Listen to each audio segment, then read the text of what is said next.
Process Mining bekommen Kunden wirkliche Transparenz in ihre Abläufe. So ist es sehr einfach, Ineffizienzen zu erkennen und letztendlich entsprechende Maßnahmen abzuleiten. Zudem ist es in bestehenden Organisationen sehr einfach, Prozesse beispielsweise über mehrere Standorte hinweg zu vergleichen und diese somit stärker zu standardisieren und damit letztendlich effizienter zu werden.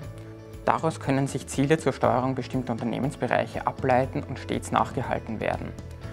Zudem nutzen wir Process Mining als Tool, um Kunden bei ihren Digitalisierungsvorhaben zu unterstützen.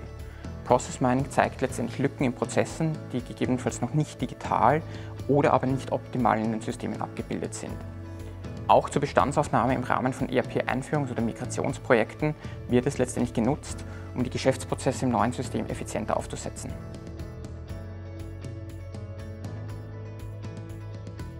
Ja, die Cosmo verfolgt letztendlich eine klare Microsoft-Strategie und setzt hier für Data und Analytics Workloads auf Power BI. Insofern war es für uns letztendlich nur eine logische Konsequenz, auch bei Process Mining eine Microsoft-basierte Lösung einzusetzen.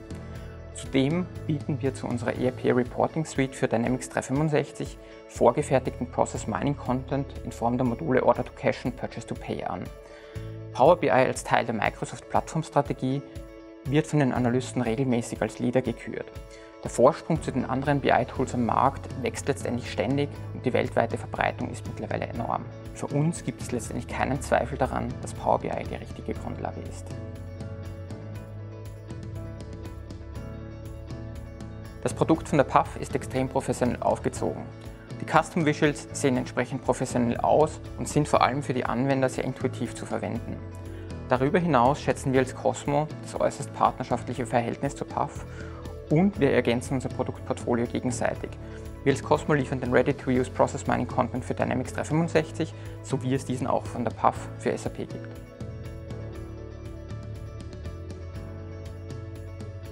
Ja, zusätzlich zum Was, sprich Kennzahlen, Attribute oder Dimensionen, Fakten, hat man mit Process Mining letztendlich die Möglichkeit, sich auf das Wie, sprich auf die Abläufe zu fokussieren. Damit ergänzen wir das bestehende BI-Portfolio und liefern für unsere Kunden damit einen signifikanten Zusatznutzen und das letztendlich direkt in der gewohnten Power BI-Umgebung. Ja, für uns als Partner der PAF ist Process Mining bei unseren Interessenten und Kunden ein Türöffner, für unsere Kunden letztendlich ein Augenöffner. Wir als Cosmo sind überzeugt, dass Process Mining einen wichtigen Baustein in der Digitalisierung bzw. deren Messung darstellt.